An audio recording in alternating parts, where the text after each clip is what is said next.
Technology related নতুন নতুন update পাওয়ার জন্য চ্যানেলটিকে আজই সাবস্ক্রাইব করে রাখুন।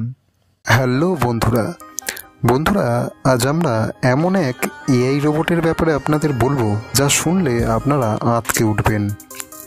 হায়দ্রাবাদ পুলিশ আজকাল চোর ধরার জন্য ব্যবহার করছে এক ধরনের এআই রোবটকে, যে রোবট কিনা একটা সিমটম দেখলেই চোরকে ধরে দিতে পারবে।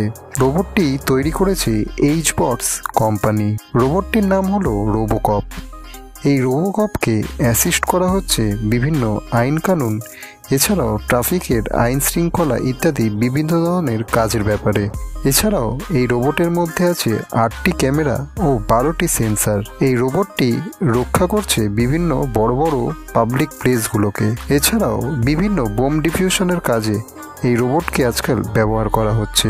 এই রোবটটির উচ্চতা 55 ইঞ্চি। এছাড়াও রোবটটির ওজন হলো 40 কেজি। এই রোবটের প্রোগ্রামিং ভাষা হলো পাইথনের। বর্তমানে এই রোবটটি হায়দ্রাবাদ পুলিশের বিভিন্ন কঠিন কাজে খুব সুন্দরভাবে ব্যবহার করা হচ্ছে।